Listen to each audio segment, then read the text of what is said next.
So we're here at the PDAC 2015, and I have a very special guest with me, Mr. Thibaut Lepouttre of the CaesarsReport.com. Thibaut, thanks for coming on. Oh, you're very welcome. Everything going well? Everything all right, despite being in the Eurozone. Yeah, exactly. Well, that's the topic of discussion today. I mean, the Eurozone is going through its troubles, as well as many economies throughout the world. That's right. And I guess today's what we want to go over today is the Eurozone. You know, the Eurozone keeps running the presses. You know, it looks like they're running it till the ink runs dry. That's right. And let's set the stage for the Eurozone, and then we'll go from there. So, you know, early this month, the EU passed another round of QE amounting to $1.1 trillion, about 60 billion euros. Sorry, euros. Yes, 60 billion euros per month, and this will last till September 2016. That's correct. And you know, according to the president of the ECB there, Mario Draghi, I mean, this is quoting him. Yep. So he said, "What monetary policy can do is to create the basis for growth." But for growth to pick up, you need investment. For investment, you need confidence, and confidence, you need structural reform.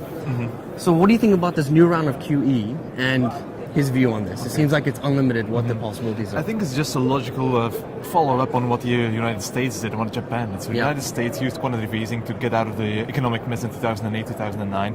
And last year, Japan announced another QE round, which would pump $80 billion per month in the economy, which has actually a size which is twice as large as the quantitative easing program of the United States compared to the real economy, so to the GDP. So Eurozone was actually one of the last economic and currency blocks which had not done anything yet, so they needed to do something to, first of all, maintain their competitive advantage, because their currency was still regarded as relatively strong, which actually really hurt the export numbers. So they had to do something, and I think the quantitative easing program was probably the only way to achieve a weaker currency so that the exports would pick up again. Right.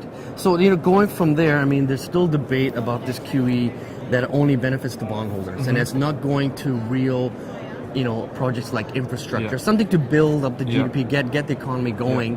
Do you agree with that statement, or? I would actually extend it. It's not just the bondholders who benefit from the banks, because the ECB is relying on the commercial banks as middle person to redistribute the quantitative easing money to the real economy. Interesting. The problem is, those are the banks which rig the LIBOR interest rate. Those are the banks which hid all the black money from the fiscal departments in Switzerland and all the other tax havens.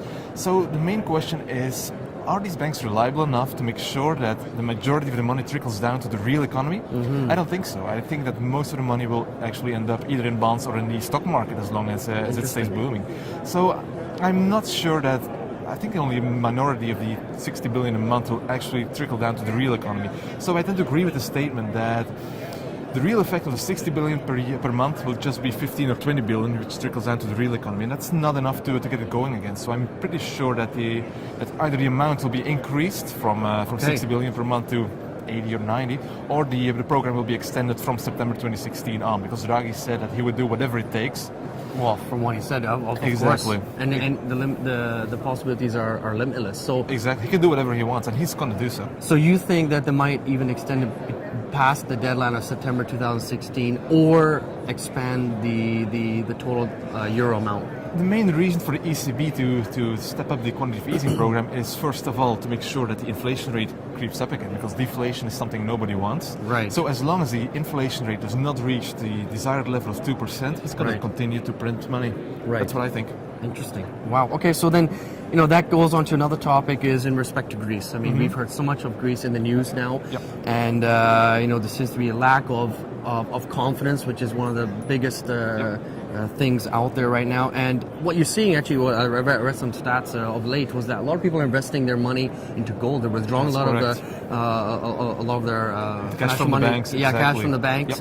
And actually, just a quick statistic: you know, there was they sold 5,849 sovereign coins. That's correct. Just in the month of January. And you compared it to the last quarter, where they sold 7,800 of the sovereign coins. That's correct. So, you know, they withdrew 15 billion euros, including 11 billion in January. What do you think will happen next with Greece here? I mean, that's a very tough question, and like you just said, indeed, the demand for gold is picking up. So it more than doubled in just January alone. Right. Even though the Greek National Bank says that they did not see any uptick in demand, so they're lying or just hiding the truth.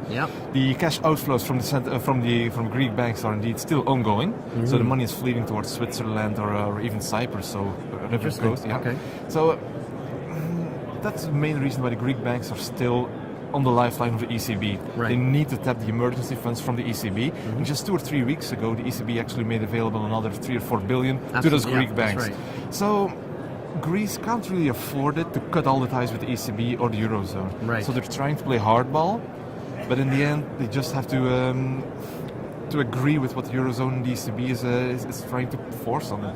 They might find some kind of middle way, so that they will not have to endure much more austerity like they had to do in the past 2 or 3 years. Right. But they will continue to have to obey the Eurozone and the ECB. Right. Because if they would just run away from the Eurobloc and reinstate the drachma again, you lose just all credibility in the market. And Well, look of at course. Argentina 20 years ago, they Yeah. defaulted. Absolutely. So it would be good for the tourism in Greece, but Yeah.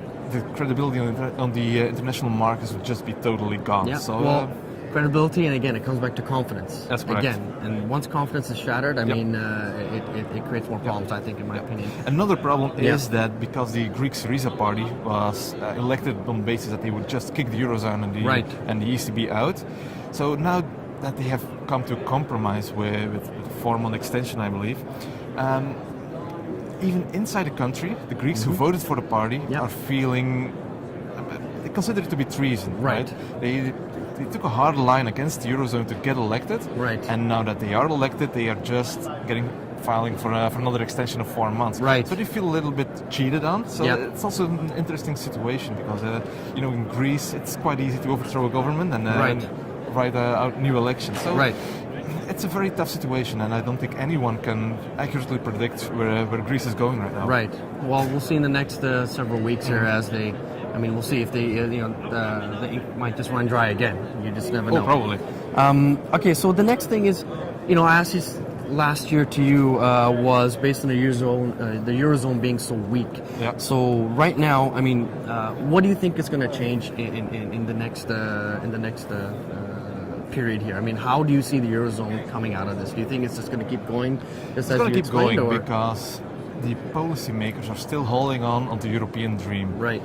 So they will continue to try to keep Greece in, but nobody can really predict what's going to happen later this year. So in 3.5 months, the Greeks have to go back to the Eurozone, Right. to the ECB to ask for another extension or to negotiate another program.